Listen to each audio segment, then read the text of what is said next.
ካይኔ ራቀ ከልብ ይርቃል ሚል አባባል አለ።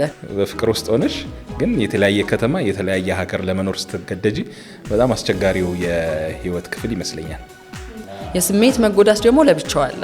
የምወደው ሰው ነው፣ የምፈልገው ሰው ነው፣ በህይወቴ ውስጥ ሁሌ አብሮኝ እንዲሆን የምመኘው ዋስትና የሚሰጠኝ ሰው ነው።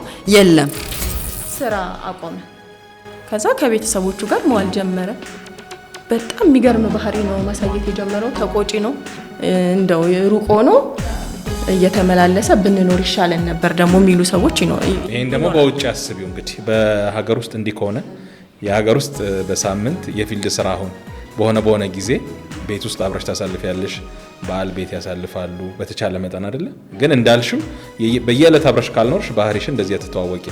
ለአመታት ደግሞ በሌላ ሀገር በሌላ አካባቢ በሌላ ባህል የሚፈጠሩ ጫናዎች ደግሞ ምን ያህል ሰዎችን ሊያራርቁ እንደሚችሉ በደንብ እሱ ያው ድምጹን አጥፍቶ 2 አመት ሙሉ ገንዘብማ ይልካል፣ ይደውላል፣ ደህና ናችሁ ወይ ይላል። መረረኝ ነው ኑሮ። በአስገዳጅ ሁኔታ በዚህ መልኩ እንለያያለን። ግን ይዞት የሚመጣው ተጽዕኖ በጣም ብዙ ይመስለኛል። የገንዘብ ፍላጎታችንን ለማሟላት የተሻለ ህይወት ለመኖር ብሎ የሄደ ሰው እዚህ ጋራ የልጆቹን እድሜ ሳያውቀው አልፎ አግኝቶት ሊሆን ይችላል። G+2 ቤት ነው በቃ በደንብ ወገቧን አስራ ነው ሚስት እዚህ ያሰራችሁ። እሱ ገንዘቡን ይላክ እንጂ ምንድነው ያለው? ልጄ ግን አመለጠኝ። የሩቅ ለሩቅ ፍቅር ላይ የሰዎች ወሬ አለ። የሚገርምሽ አልታይም ብትይ እንኳን በሰዎች አይን ውስጥ ልትገኝ ማን እንደሚያሻት ታቂም የሆነ ቦታ ላይ ተገኝተሻል። ያ ማስረጃ ለዛ ሰው ይላክለታል። አይ በቃ ሰዎች ስለተራራቁ ነው ስሜት የሚያጡት ወይስ ደግሞ አብረው እየኖሩስ በስሜት የተራራቁ ሰዎች የሉም? በቃ በደንብ ጠረኑን ላቅ ይገባል፣ ልነካው ይገባል፣ ሀሳቡን ላዳምጥ ይገባል፣ ሲወጣ ሲገባ ልናፍቀው ይገባል። ሌሎች የጋራ የምንላቸው ነገሮች እዛ ቤት ውስጥ በመኖራችን ሁለታችንም መሰራት ነበረባቸው። ከዛ በኋላ ከተገናኙ በኋላ ደግሞ እንዴት ቀጠለ ህይወት የሚለውንም የሚያውቁት እነሱ ናቸው። ከባድ ነው መኖር ያላንቺ የሚለው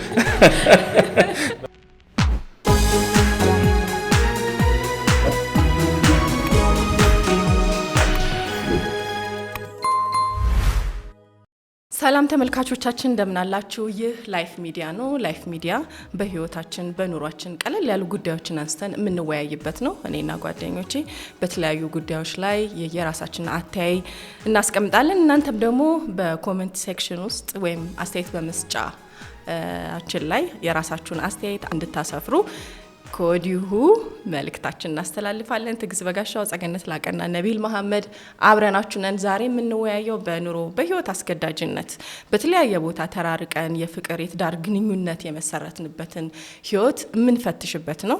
ከ10 ከ15 ከ20 ዓመት በኋላም ሊሆን ይችላል ድጋሚ የምንገናኘው እና ይህንን ህይወት መኖር ለኛ ምን ትርጉም ሰጠን የሚለውንም ነገር እንድንመለከትበት ነው። እንኳን ደህና መጣችሁ። እንኳን ደህና ቆየሽን። እሺ ከባድ ነው ብሏል ዘፋኙ። የማዘፈን ላይ ከባድ ነው መኖር ያላንቺ የሚለው በዚህ ጉዳይ ላይ ብዙ ዘፈኖች አሉ። ተራርቆ በማፈቃቀር ወይም የፍቅር የትዳር ህይወት መመስረት ላይ ብዙ የናፍቆት ዘፈኖች አሉ። አንቺ እዛ ማዶ እኔ እዚህ ማዶ አለቀልሽ ልቤ ተንዶ ሁሉም ያውቀዋል።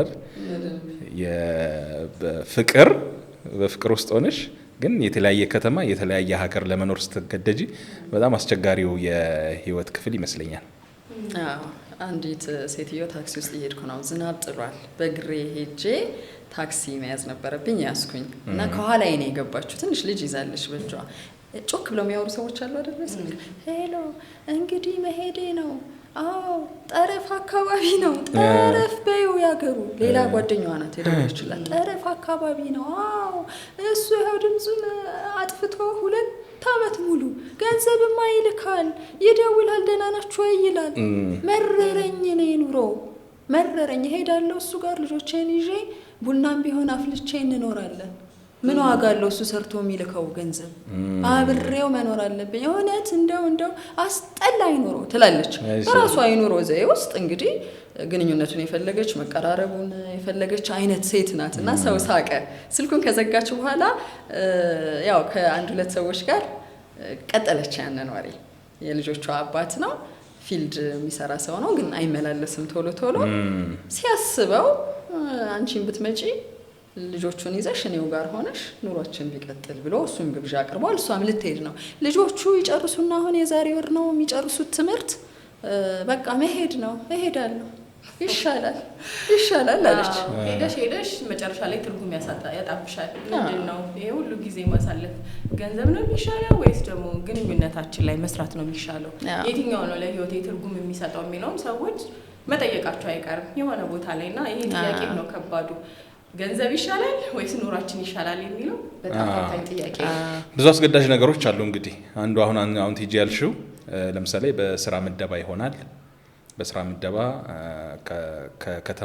ከአንድ ከተማ ወደ ሌላ ከተማ ወይም ከአንድ ሀገር ወደ ሌላ ሀገር ወይ ባል ወይ ሚስት ይሄዱና በዚህ አስገዳጅ ሁኔታ ለሆኑ አመታት የሚፈጠሩ ክፍተቶች አሉ።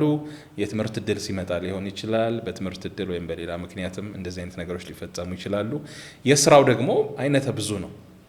በተለይ ትዳር በሚጀመርበት ሰዓት ፍቅሩ እንዳለ ሆኖ ኑሮን ለመግፋት ደግሞ የሚደረጉ ነገሮች አሉ። አሁን ይህንን ስናወራ ለኑሮ ብለው በጣም ብዙ አረብ ሀገራት ሚስቶቻቸውን የሸኙ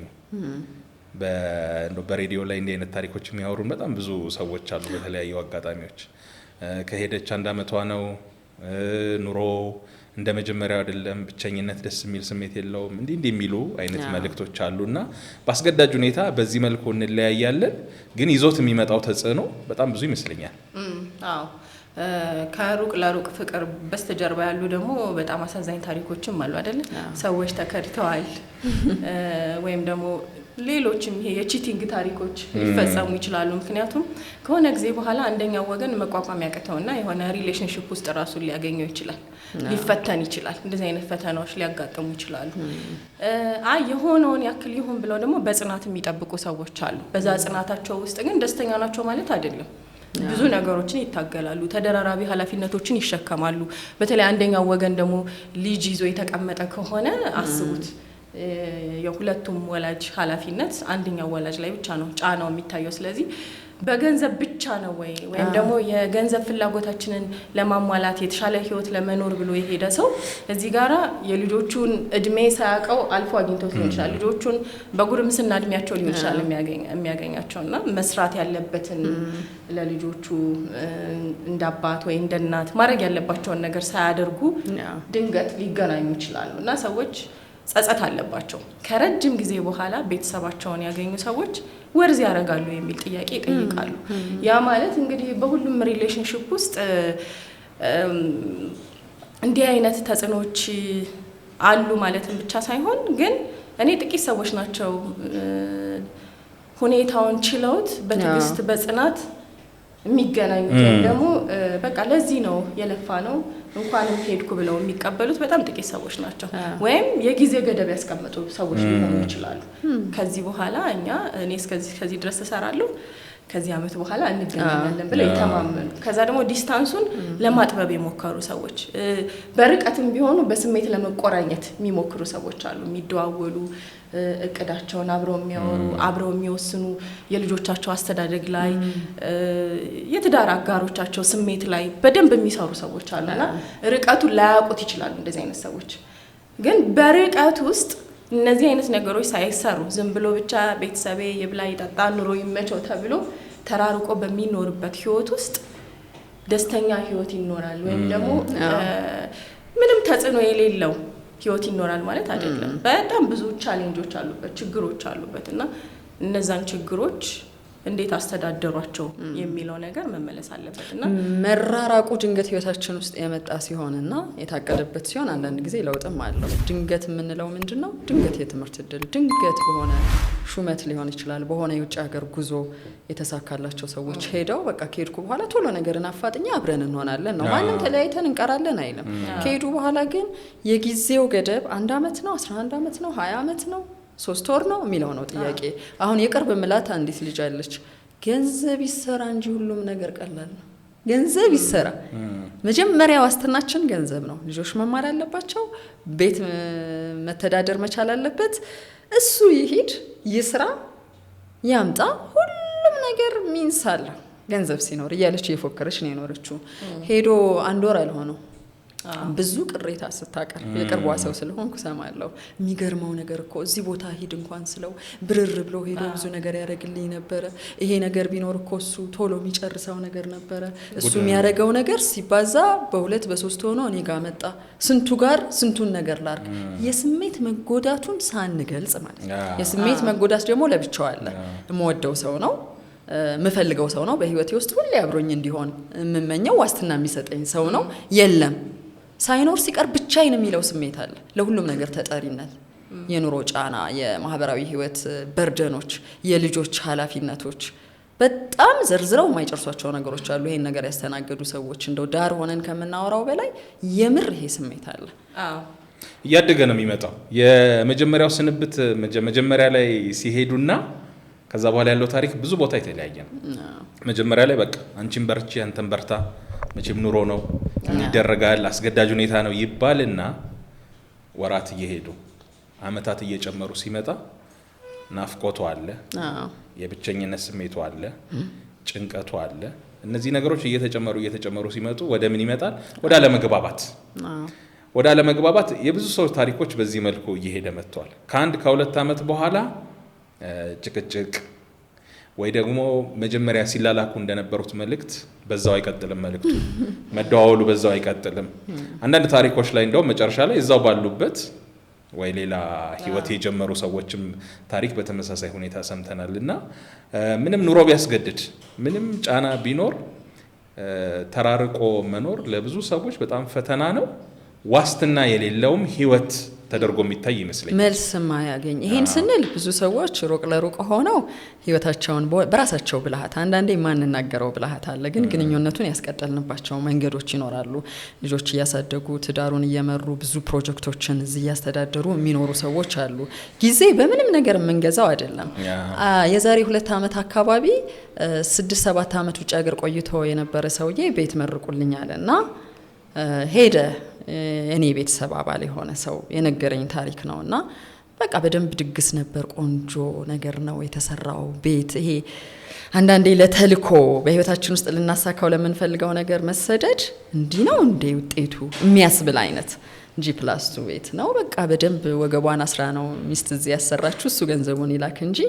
በኋላ ለብቻ ቁጭ ብለን ስናወራ ሰውየው የነገረን ነገር አይምሬ ውስጥ አለ። ምንድነው ያለው? ልጄ ግን አመለጠኝ።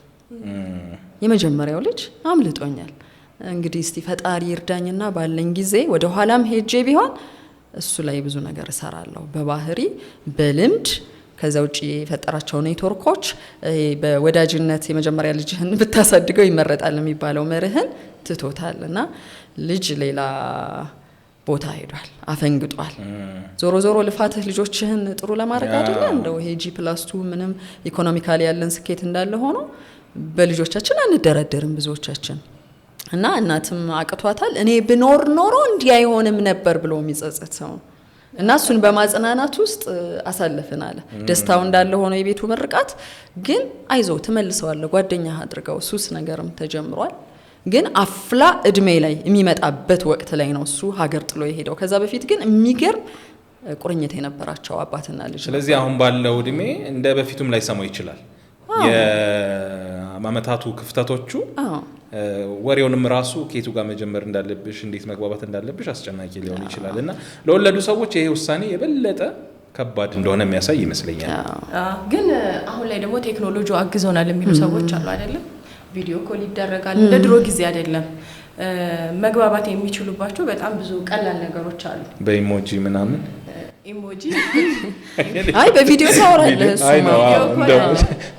ኢሞጂም ካስፈለገ በሱ ማድረግ ይቻላል። ግን ያ ነገር ህይወታችንን አቅሎልናል የሚሉ ሰዎች አሉ አይደል? በቃ እንደ ድሮ ጊዜ ድሮ ደብዳቤ ነው ልትጻጻፍ የምትችይው። ለዚያውም በድሮ ጊዜም ብዙ ሰው እኮ አብሮ አልኖረም ማለት ይቻላል። ብዙ የመስክ ስራዎች ነበሩ። ቶሎ የምትገናኝበት እድል አልነበረም እና ባሌ ጦር ሜዳ ሄዶ ባሌ ዘምቶ ባሌ የሆነ የፊልድ ስራ ሄዶ የሚሉ እናቶች ነበሩ በጣም እና ለረጅም ጊዜ ብቻቸውን ኖረዋል። ግን በብቸኝነት ውስጥ አልተፈተኑም። ብዙ ፈተናቸውን ይናገራሉ። ምን ነገር እንደደረሰባቸው እንደምናስበው ቀላል ነገር አይደለም። ሩቅና ሩቅ ቦታ ሆኖ የሚመሰረት የትዳርም ሆነ የፍቅር ግንኙነት ስሙዝ ነው ማለት አይቻልም። የተባለው ናፍቆት አለበት፣ ጭንቀት አለበት፣ ጸጸት አለበት፣ ራስን መውቀስ አለበት። በዚህ ሁሉ ነገር ውስጥ መጠየቅ መቻል አለበት ያ ሰው እዚህ ደረጃ ላይ ማለት እንዲህ አይነት ነገሮች ሲመጡ ተወያይተውበታል ወይስ መጀመሪያ ላይ ያው የአንድ ሰው ፍላጎት ብቻ ነበር? ድንገት ከትዳር ህይወት ላይ ተነስተህ የሆነ ቦታ ሙቭ ላርግ ስትይ ሁለቱ ሰዎች አምነውበት ነው ተነጋግረው ነው ተዘጋጅተዋል? አንደኛው ተጽዕኖ ነበር የሚያይል። በተለይ አንደኛው ሰው ተጽዕኖ የሚያይል ከሆነ እዚህ ጋር ያለው ደግሞ ሌላኛው ወገን ባላመነበት ነገር ውስጥ ከሆነ ተገዶ በርቀት ህይወቱን እንዲመራ የተደረገው ይሄ ደግሞ ሌላ ፈተና ነው። ስለዚህ ሁለቱ ተማምነው ወስነው አይ ይሄንን ነገር ለማሳካት ነው ይሄን ያክል ጊዜ ነው የምቆየው፣ በዚህ መንገድ መገናኘት እንችላለን፣ ወይም በአመት ይሄን ያክል ጊዜ እመጣለሁ እንገናኛለን የሚሉ ርቀቱን ለማጥበብ የሚደረጉ ሙከራዎች አሉ ወይስ የሉ? እዚህ ውሳኔ ላይ ከመደረሱ በፊት አለበለዚያ መጨረሻው ቀውስ ነው። ኮሚኒኬሽኑ በጣም ወሳኝ ነው። አሁን ጸጌ እንዳልሽው የእንዲህ አይነት ነገር ውሳኔዎች የብዙ ሰዎች ህይወትም ከመራረቅ በኋላ እንደገና እንዲቀጥልም እንዲፈርስም የሚያደርገው ዋናው ቁልፍ ጉዳይ እርስ በርስ ያለው ግንኙነት ነው። ከዛ ምን እያደረጉ ነው እየኖሩ ያሉት የሚለውንም ከተለያዩ በኋላ ምን እያደረጉ ነው፣ ሲደዋወሉ ናፍቀኸኛል ናፍቀሽኛል ነው አለቀ በቃ። እዚህ የጋራ የሚያደርጋቸው የሆኑ ጉዳዮች ላይ እየሰሩ ነው፣ ልጆች ላይ እየመከሩ ነው፣ አንዱ ወደ አንዱ እንዲመጣ በጣም ከፍተኛ ጥረት የሚያደርጉ ሰዎችና ዝም ብለው የሚኖሩ ሰዎች ያስታውቃሉ። ምንም ሙከራ ማያደርጉ ሙከራ ማድረጉ ይበረታታል። አሁን አንዲት ልጅ በጋራ እናቃለን አይደል? መች ነው ታዲያ ተጠቃላችሁ የምትኖሩት ብለን ስንል እኔ እንጃ ነው የምትለው። መልሱ ከባድ ነው። እሷን ሆኖ ላሰበው ሰው እኔ እንጃ። እና ብዙ ደግሞ ጸጸት አለባት ህይወቷ ውስጥ ማለት እኔ ትዳርን በዚህ መንገድ አይደለም ለመምራት ማስበው የነበረው ድንገት ነው የሱ ህልም ነበረ ውጭ ሀገር ሄዶ መማር። እሷ ባታምንበትም መሄድ ነበረበት ሄደ። ግን አመታት ከ10 አመት በላይ ተቆጠረ። በመሃል አንድ ጊዜ አልፎ ይመጣል። ግን ያ ነገር እሷ በህይወቷ ውስጥ ስለ ትዳር ስታስብ ምን አይነት ግንኙነት ነው ትዳሬ ውስጥ ሊኖረኝ የሚገባው፣ ከማገባው ሰው ጋር ምን አይነት ህይወት ነው የምኖረው የሚለውን የምታስበውና የሆነው ነገር የተለያየ ነው። አንዳንዴ ደግሞ እንዲህ ያጋጥማል።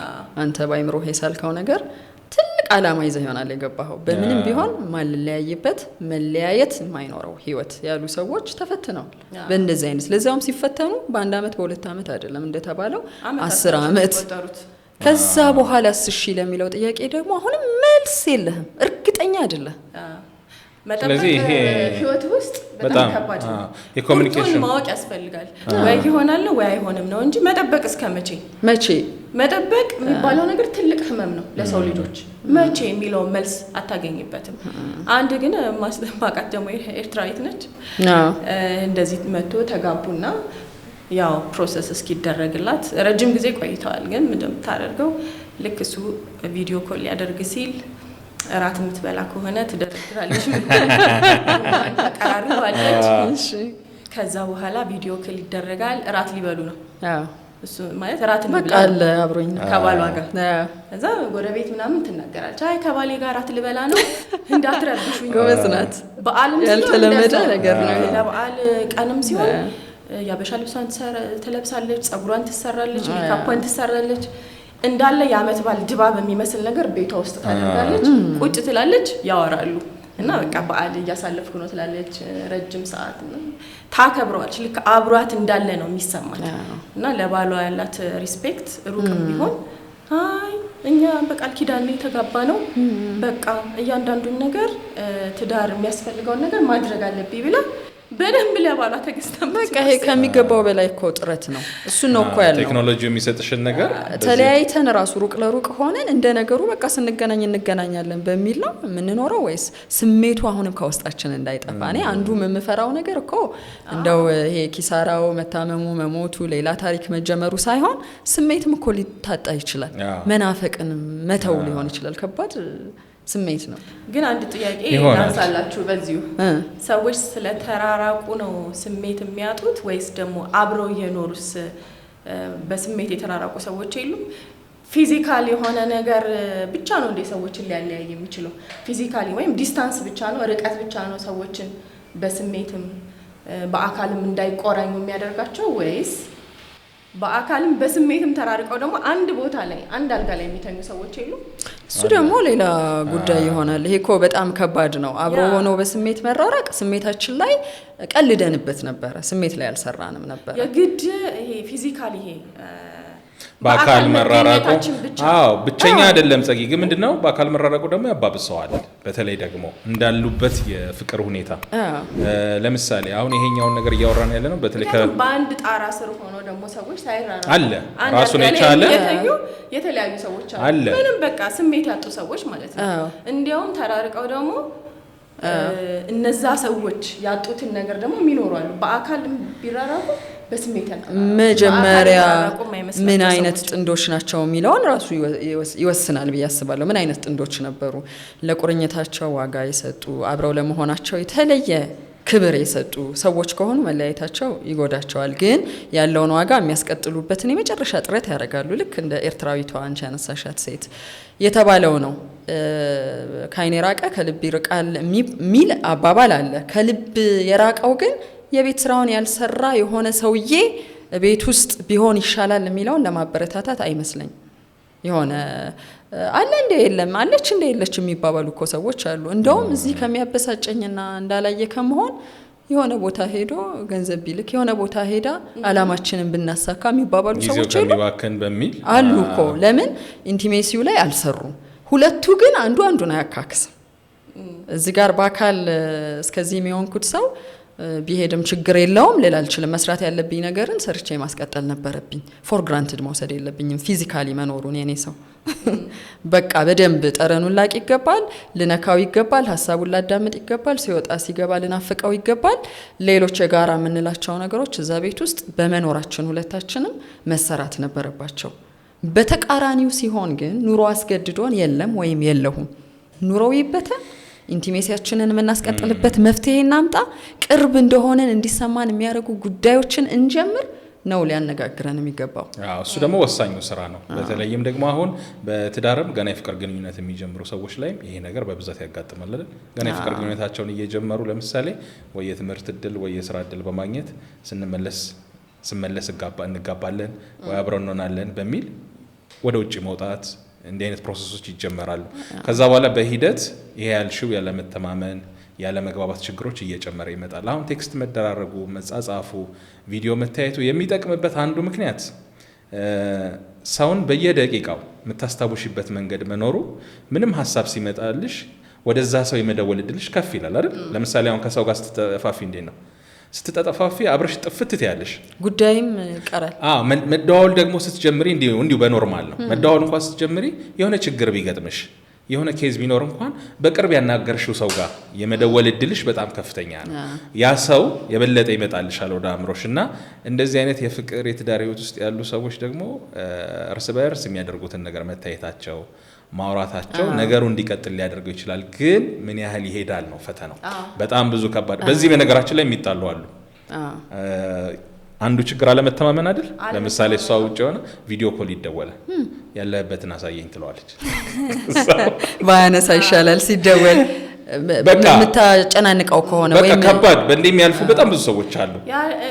ያ ሰው እኮ ቺት እያደረገም ላይሆን ይችላል፣ ወይም ደግሞ በቃ ፕራይቬሲውን የሚፈልግበት ቦታ ሊሆን ይችላል፣ ወይ የሆነ ሚቲንግ ላይም ሊሆን ይችላል፣ ወይ ከቤተሰብ ጋር ግን ግልጹንም መናገር።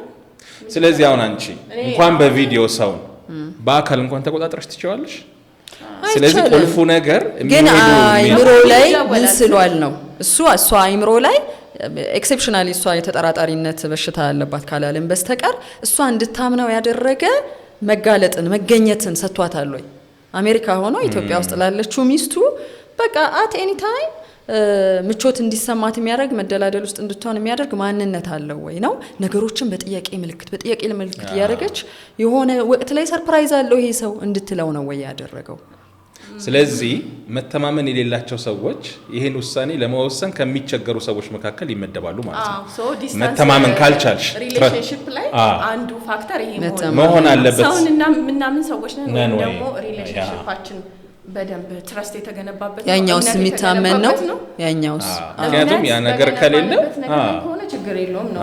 ዞሮ ስለተራራከ ብቻ አይደለም አንድ ላይም እየኖርክ የትዳር ህይወት ላይ እምነት መገንባት ካልቻልክ ከባድ ነው። ሰዎች የት ቦታ ምን እንደሚያደርጉ አናውቅም። መንፈስ አይደለም አንቆጣጠራቸውም በየቦታው አይምሮ ማረፍ አለበት።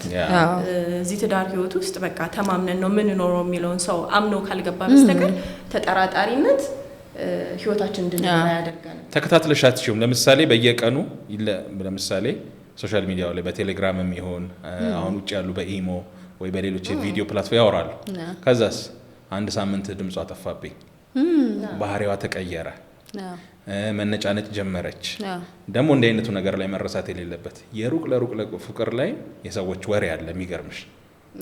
በተመሳሳይ ሁኔታ ልክ ሌላ የፍቅር ግንኙነት ላይ የተለመዱ ወሬዎች እንዳሉ ሆነው የሩቅ ለሩቅ ላይ እዛ ላለችው ወይ የሷ ጓደኞች ወይ እዛ ላለው የሱ ጓደኞች ቤተሰብም በሆነ መልኩ ቤተሰብም ሊሆን ይችላል የሚመጡ ወሬዎች አሉ። ርቀሽ ደግሞ መጠራጠር ጥርጣሬውን 3-4 እጥፍ ያደርገዋል።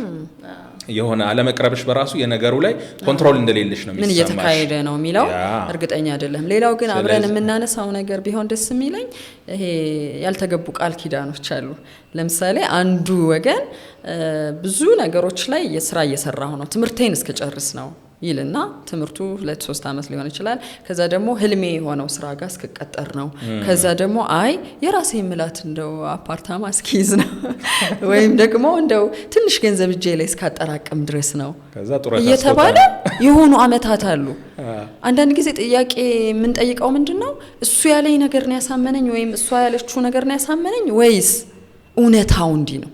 ሰው ሀገር ላይ ሲኖር ወይም ሩቅ ቦታ ስንሆን እንዲህ ነው እውነታው? የቱን ነው መቀበል ያለብኝ? የጊዜ ገደብ ያልነው ቅድም ያልተገባ ቃል ኪዳን ደርድረው መጨረሻ ላይ እኔ እንጃ ወደ ማለት የሚመጡ ሰዎች በህይወት ላይ እንደመቀለድ እንደመጫወት ነው። ሪያሊቲ እኮ ግን የሱ አንዱ ቲጂ ምን እንደሆነ ታውቂያለሽ? እዚህ ሆነሽ የምታስቢውና እዛ የሚገጥምሽ የተለያየ ነው። አሁን እዚህ ሆነሽ እዛ ሀገር ሄጄ 3 አመት እንዲተምሬ ወይ የሆነ ነገር ሰርቼ ከዛ ወይ እናንተን ፕሮሰስ ጀምራለሁ የሚኬድበት ሀገር ከሆነ መመለስ ያለብሽ ሀገር ከሆነ ለምሳሌ እንደ አረብ ሀገራት እኔ ሰርቼ ቶሎ ብዬ እንደዚህ መለሳለሁ ሲሄዱ ያልታሰበ ፕሮብሌም ይመጣል። ሀገሪቱን የፈለገ ህይወትሽን ፕላን ብታረጊ እዚህ ያሰብሽውና እዛ የሚያጋጥምሽ የሚለይ ነገር አለ። ያ ምን ያደርገዋል? 3 አመት እቆያለሁ ያልሽው 6 አመት ላይ ያደርገው ይችላል። የትምህርት ቤቴን እስቲ እንድማር ጎን ለጎን የሆነሽ ነገር ልስራ። አረብ ሀገራትም ከሆነ የሚከፍሉኝ በጣም አነስተኛ ነው። ስለዚህ በዚህ አመት ያሰብነውን ማድረግ አንችልም። ስለዚህ ተጨማሪ አመታት ይሄዱ ይባላል። ተጨማሪ አመታት ደግሞ ተጨማሪ ችግር እየፈጠሩ ሊሄዱ ይችላሉና ይሄም እውነታ አንድ ራሱ እሺ ያስኩትን ከመለቀው ልቀጥል በዛው ይሻላል ወይስ ደግሞ እንወስን ትልቅ ለውጥ የሚያመጣ ውሳኔ እንወስን ህይወታችን ውስጥ ቢሉ ነው የሚሻለው? እንወስን ማለት እዛው ባለበት በተራራቁበት ህይወት ውስጥ በቃ ነገሮች ስናያቸው ቀላል አልመሰሉም። እኔም ብዙ ነገር ፌስ ያደረኩ ነው። ወደዚህ ቃል ኪዳን ከመግባትሽ በፊት ከመጀመሪያው የሚወስኑ ሰዎች አሉ። በቃ ነው ሙቭ ላረግ ነው አንቺም ህይወትሽን ኑሪ ብለው ግን ጥቂት ሰዎች ናቸው። ትዳር ውስጥ ሲሆን ከባድ ነው ይሄ። ለፍቅሩ ሊሰራ ይችላል። ሌላ ህይወት ውስጥ ግቢ ብለው በእርግጠኛነት ታሪክ ዱብዳ ነው የዱብዳ ታሪክ ነው። እዛ ሆኖ አንደኛው ሰው አልቻልኩም በቃ ይላል። አልቻልኩም አይደለም እንዲያው ስደውል የሆነ ሴት አነሳችሁ የሚሉ ታሪኮች አግብቷል ሰውየው እዛ ወይም ደግሞ ከሌላ ሰው ጋር እንደሆነች ብዙ ማስረጃዎች ደረሱኝ የተባለ እዚህ ቤተሰብ ሊከታተል ትዳር ህይወት ከሆነ ደግሞ ተከታታይ ሰው ይኖራል። በእርግጠኝነት ስትወጪ ስትገቢ የምታረጋቸውን እንቅስቃሴዎች የሚከታተል የሚያይሽ ሰው ይኖራል።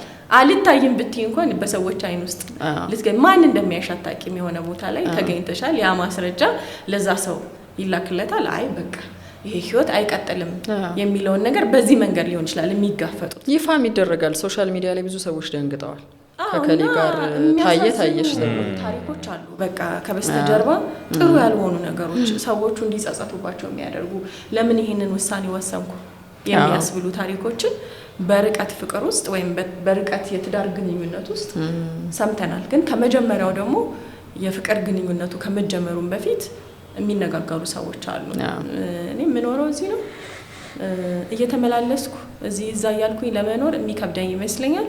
ስለዚህ ባንቀጥል ይሻላል ብለው እውነታውን የሚናገሩ ሰዎች ደግሞ አሉ። ገና የፍቅር ግንኙነታቸው ለምሳሌ እሱ ውጪ ከሆነ ያለው እሷ እዚህ የምትወደውና ጥሩ ስራ ለሷ ተስማሚ ከሆነ ይሄን ስራ ጥዬ ውጭ ሀገር የመኖር አላማ የለኝም ስለዚህ ብለው የውሳኔያቸው አካል ያደርጉታል። እሱ ጥሩ ነው። መጀመሪያ ብዙ ቀውስ ከመምጣቱ በፊት ብዙ አመታት ከመቆጠራቸው በፊት ግን ሁሉም ሰው ያው የተሻለ እድሎችን ያያል እዛም የተሻለ ነገር ካለ እስቲ አንተ ሞክር አንቺም እንደዚህ አድርጌ የሚሉ ነገሮች አሉ እኔ ትልቁ ጥያቄ የሚመስለኝ አሁን ኢትዮጵያውያንን ስለ ኢኮኖሚ ራስን ማሻሻል ብዙ አንከራከርም እርግጠኛ ነኝ ይሄንን ቪዲዮ ያዩ ተመልካቾቻችን ማን ወዶ ነው የሚሰደደው ወይ የሚወደውን ሰው ጥሎ የሚሄደው የሚል ብዙ አስተያየት ተጠብቃለሁ ጥያቄ የሚሆነው ለህይወት ምን ሰጠው ትርጉም ምንድነው ጊዜ በህይወታችን ውስጥ ምን ማለት ነው አብሮ መሆን በድሎትም በምቾትም ችግሮችን በመጋፈጡም ውስጥ ምን ይሰጣል ለሰው ልጅ የሚለውን በደንብ የኖሩ ሰዎች ያውቃሉ ሶ ዲፋይን አናደርገው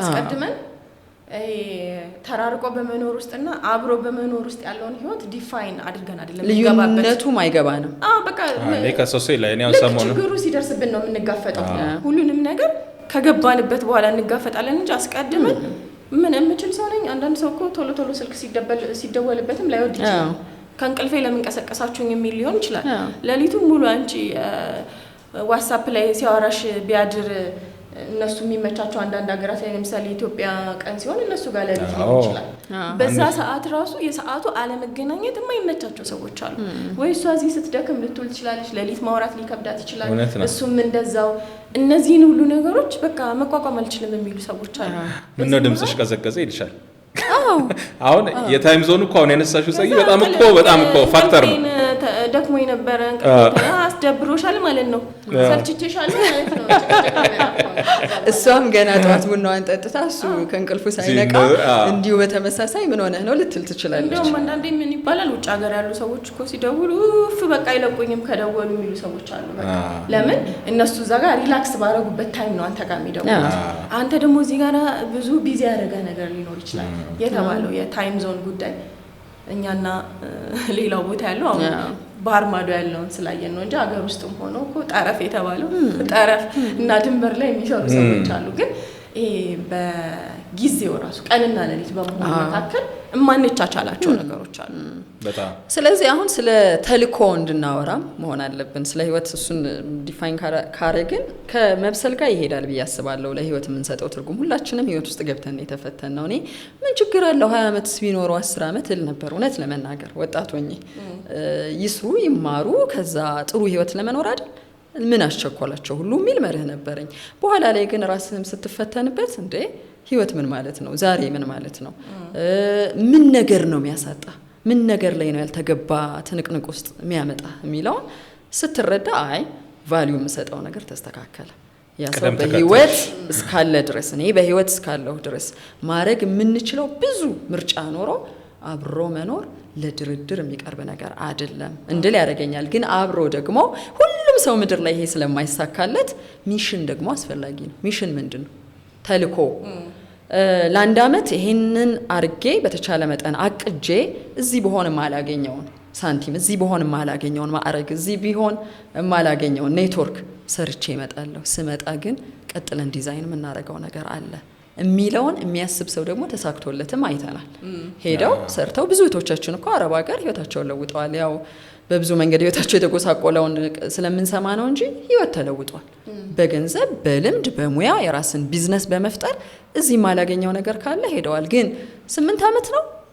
8 ወር ነው 18 አመት ነው የሚለው ነው ጥያቄው 18 አመት ቆይታ ስትመጣ በቃ ማግባት እኮ እየፈለኩኝ መውለድ እኮ እየፈለኩ ብትል መልስ ካልሰጣት ህይወት ከባድ ነው እየተጸጸተሽ ትኖራለሽ ለወንዱም በተመሳሳይ ያው የሰበሰብሽውም እዛ ጋር አይዘሽ የመጣሽውም ነገር ትርጉም ያጣብሻል ምን ነው ሀገሬ ላይ ሁለተኛ ኑሮም እየጨመረ ነው የሚመጣው መሻሻል የሚባለው ነገር የሚያልቅ ነገር አይደለም አሁን በዚህ ነገር ላይ አሁን ባለፈው ያወራኝ አንድ ሰው ልጆች አሉት ባለው ስራ ልጆቹን ያሳድጋል የተሻለ የሥራ እድል ሲመጣ በወጣ ካለንበት ኑሮ ሊሻሻል ይችላል ግን ልጆቹን በዚህ ደረጃ ጥሎ መሄዱ ነው ለኔ ከባድ ብሎ እዚህ መሆኑን የመረጠው ስለዚህ የቅደም ተከተል ልዩነት ነው የኑሮ መሻሻልሽን ሁሌ ትፈልጊዋለሽ ሁሌ የማይቆም ነገር ነው እዚህ ጋር ግን ለየትኛው ነገር ነው ቅድሚያ ለሰጠው የሚገባው የሚለው ቅድሚያ መስጠት ብቻም ሳይሆን አንዳንድ ጊዜ ቫልዩ ህይወት ላይ ዋጋ የምትሰጠው ለየትኛው ነገር ነው ልጆቹን ቁጭ ብሎ እዚህ ባለችው ነገር ማሳደጉ ነው የሚሻለው ወይስ ከልጆቹ ከሚስቱ ርቆ ሄዶ እነሱ ደግሞ ይሄ ህይወት አሁን የሚጠይቀው ላይፍ ስታይላችንን የሚጠይቀው ነገር አለ አይደል? የምንወጣቸው ወጪ ትምህርት ቤት ወጪ አለ። ልጆች አሁን ለመዝናናት ራሱ የሚያስወጡት ወጪ ብዙ የፋይናንስ ነፃነት ይሄን ነገር ላስጠብቅላቸውና እኔ ግን ልኑር የትም ቦታ የሚለው ነገር ውስጥ እዚህ ጋር አንተ ለህይወት የምትሰጠውን ቫልዩ ያሳያል። ቅደም ተከተል ብቻ ሳይሆን የቱ ነው ሚዛን የሚደፋው? የትኛው ነገር ነው ለየትኛው ነገር ነው ዋጋ የምንሰጠው? መጨረሻ ላይ ወርዝ ያደርጋል ብለን በህይወታችን ውስጥ ሚዛን የሚደፋልን የትኛው ነው? እና አንዳንድ ሰው ቁጭ ብሎ በደንብ ከራሱ ጋር ይማከራል። ለየትኛው ነገር ነው ዋጋ መስጠት ያለብኝ በህይወቴ ውስጥ የሚለው እና ምን ያክል ጊዜ ነው ደግሞ እንደተባለው ነው ጊዜ በህይወታችን ውስጥ ምንድነው? ለኛ ጊዜ እንዴት ነው የተረጎም ነው የሚሰጠን ትርጉም ምንድነው የሚለውን ምን ያክል አውቀነዋል? ለዛ ነው እኮ ከ18 ዓመት በኋላ ከዓመት በኋላ እየተባለ ሰዎች ብዙ ነገር መንግስታት ሁሉ ከተቀያየሩ በኋላ የስደት የሚገናኙ ሰዎች አሉ። የሚያሳዝን ማካካስስ ይቻላል ወይ ደግሞ ሌላ ጥያቄ። አሁን በቀን የድሮ ያጣሁትን ነገር ላርግ ያለ አንድ አባወራ ቤተሰቡን ካገኘ በኋላ ማካካስ ይችላል? አይመስለኝም። ያለፈውን ጊዜ ታካክሻለሽ። ያው ባለሽ ጊዜ ደግሞ ኳሊቲ ታይም ልስጥ ብለው የሚጸጸቱ ሰዎች አሉ። ተገንብተው የሚያልፉ ነገሮች አሉ። ለምሳሌ ግን አንድ ሰው እንደዚህ የከባድ መኪና አሽከርካሪ ነውና ብዙ ጊዜ ቤት አይኖሩም እነሱ አይደል? ያው በስራ ምክንያት አይገኙም ቤተሰባቸው መሀልና አጋጣሚ ስራ አቆመ። ከዛ ከቤተሰቦቹ ጋር መዋል ጀመረ። በጣም የሚገርም ባህሪ ነው ማሳየት የጀመረው። ተቆጪ ነው። ህፃናቶቹ ልጆች ሳይቀር ይቆጣል። የጎረቤት ልጅ ለምን መጣ ይላል። አስቸጋሪ ባህሪ ማለት ነው። ሚስቱ ያልገባት ነገርና አንዳንዴ ወይ ስራውን ስለለቀቀ ይሆን የሚለውን ጥያቄ እየጨነቀው ይሆን የሚለውን ጥያቄ ታነሳለች። ግን ከዛም በላይ ነው የሆነው ሰውየው። በቃ የሆነ በሚቀርብ ነገር ላይ የሚሰስት ለምን ቆሎዬን በላሽብኝ ብሎ ከጎረቤት ልጅ ከትንሽ ልጅ ጋር ይጣላ ማለት ነው። አስበው። ስለዚህ እነዛን ሰዎች ላታቃቸው ይችላል። ሪል ባህሪያቸው የጉብኝት አይነት አኗኗር ነው። የሆነ ነገር ያድራል፣ ይሄዳል፣ ልጆች ይወለዳሉ። ግን ይሄ ሰው ሪሊ ምንድነው? ምን አይነት ፊሮች አሉበት? ምን አይነት ፍርሃት አለ? ምን አይነት ስሜቱ እንዴት ነው የሚገልጸው? የማይተዋወቁ ሰዎች አሉ በመራራቃቸው ምክንያት። አንዱ ደግሞ ትልቁ ነገር ይሄ ነው። ስትገናኝ ግን ፌስ ያደርግ በቃ ስትጋፈጭ ፊት ለፊት እውነተኛው ማንነት እየወጣ ሲመጣ መቋቋም ሁሉ ያቅትሻልና ምን ነው እንደው ሩቅ ሆኖ እየተመላለሰ ብንኖር ይሻለን ነበር ደግሞ የሚሉ ሰዎች ይኖራሉ። ይሄን ደግሞ በውጭ አስቢው እንግዲህ በሀገር ውስጥ እንዲኮነ የሀገር ውስጥ በሳምንት የፊልድ ስራ አሁን በሆነ ጊዜ ቤት ውስጥ አብረሽ ታሳልፊያለሽ። በዓል ቤት ያሳልፋሉ በተቻለ መጠን አይደለ? ግን እንዳልሽው በየዕለት አብረሽ ካልኖርሽ ባህሪሽ እንደዚህ አትተዋወቂም። ለአመታት ደግሞ በሌላ ሀገር በሌላ አካባቢ በሌላ ባህል የሚፈጠሩ ጫናዎች ደግሞ ምን ያህል ሰዎችን ሊያራርቁ እንደሚችሉ በደንብ ለህይወት የሰጠነው ትርጉም እኮ እሱ ነው። ባለቤቴ እኔን ይሰራኛል፣ እኔ እሱን እሰራዋለሁ። እንደ ቤተሰብ አንድ የሚያግባባን ነገር ይፈጠራል የምንለው በየቀኑ የኖርን ህይወትን እየተጋፈጠን እየተደሰትን እያዘንን ነው፣ እየተሰራን ነው። ልጆቻችን እኮ እኛ ፈጠርናቸው አይደለ? በእያንዳንዱ እድሜያቸው የሚሰሩበት ነገር አለ። ውጭ ሀገር መጥቶ ቤቱን ሰርቶ በልጁ የተጸጸተው አይነት ሰውዬ ታሪክ አለ። ለምን በእድሜ ምዕራፋቸው ተገንብተው አልቀው ሊሆን ይችላል መተን የምንረብሻቸው ወይም አናቃቸው ሊሆን ይችላል። እንኳን ልጆቻችንን የትዳር አጋሮቻችንን ረስተናቸው ሊሆን ይችላል። ረሳን ስንል እንግዲህ እንዲገነዘቡ የምፈልገው በባህሪ ቅድም ባልሹ በስሜታቸው ነገሮች ከእድሜ ጋር ሲለወጡ በሚያሳዩቸው ማንነቶች ሊሆን ይችላል። አብረሽ ከሆንሽ ተጣጣጭ። አንዱ ችግር ምንድነው? እንኳን ተራርቀሽ ሰዎች አብሮ እየኖሩ እንኳን ስሜት በሚለው ጉዳይ ላይ ብዙ አልተሰራም አይደል? እኛ ፕሮግራማችን ላይ ታዛ ላይ ብዙ ከምናነሳው ነገር ውስጥ አሁን የስሜት ጉዳይ አለበት አይደል? ሰዎች በስሜት ማቹር አላደረጉም። ብዙ ሰዎች የስሜት ብስለት የላቸውም፣ የስሜት እውቀት የላቸውም እና አብረው እየኖሩ ራሱ የማያግባባቸው ብዙ ነገሮች አሉ። ለፊት አዝነው ተደብረው ተደስተው ቅሬታ ውስጥ ሆነው እንኳን የማይናበቡ ሰዎች አሉ እንኳን ተራርቀው። ሶ በመራራቅ ውስጥ ያለው ነገር እየከፋ ይሄዳል ብዬ ነው እንጂ የማስበው ነው እየጠበበ ሊሄድ አይችልም በተራራቅበት ህይወት ውስጥ።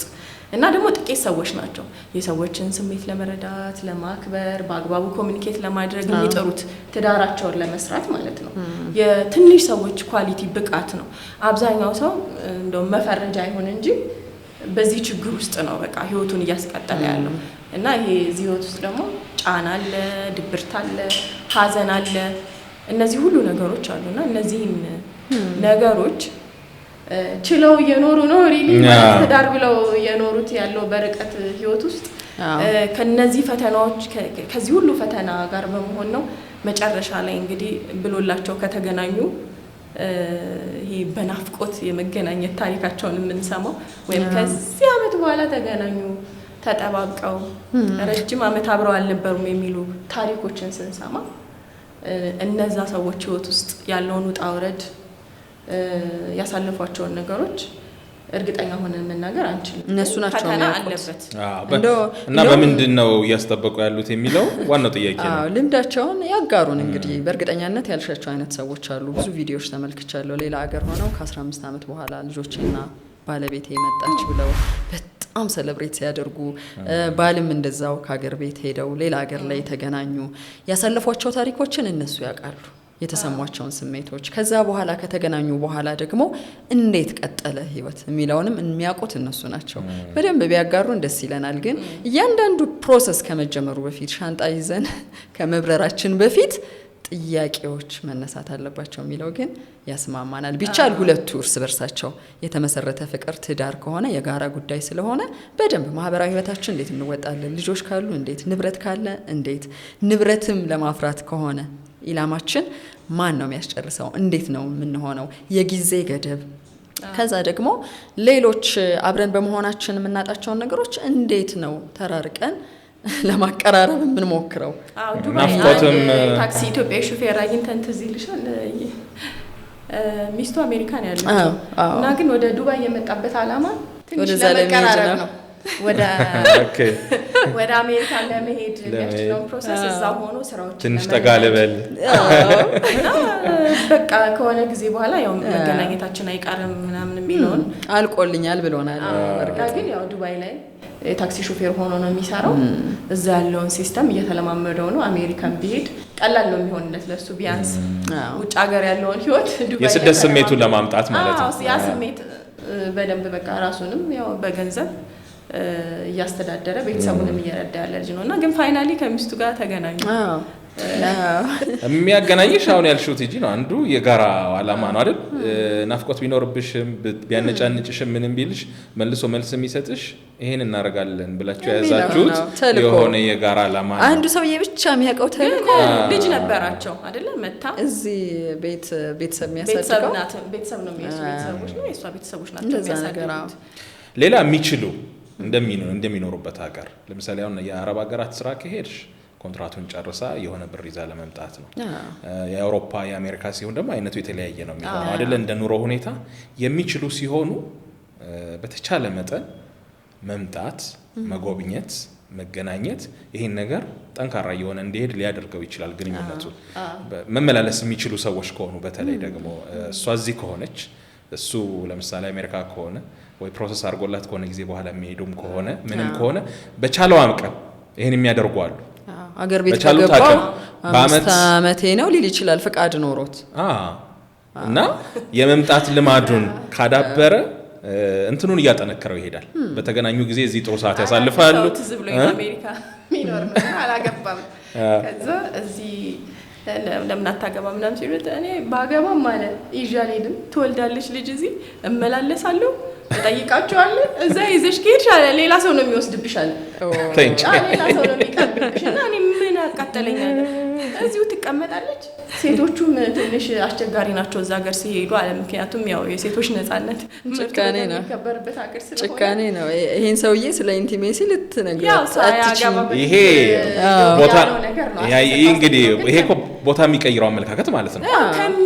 ካየው ነገር በመነሳት ነው ብዙ ትዳሮች ውስጥ ከኢትዮጵያ ሚስት ይዘው ሄደው ምን አጋጠማቸው፣ እዛ ምን ሆኑ፣ ሴቶቹ ምን አይነት ባህሪ ያሳዩ፣ ከዛ ደግሞ ያው ይሄ መቀማማቱ ይዘው ይመጣሉ፣ ይቀማሉ፣ ሌላ ሰው ይወስዳቸዋል። ሴቶቹም ደግሞ በጣም መብታቸውን ለማስጠበቅ ወንድ ጨቋኝ ይሆናሉ ነው እዛ ሲሄዱ።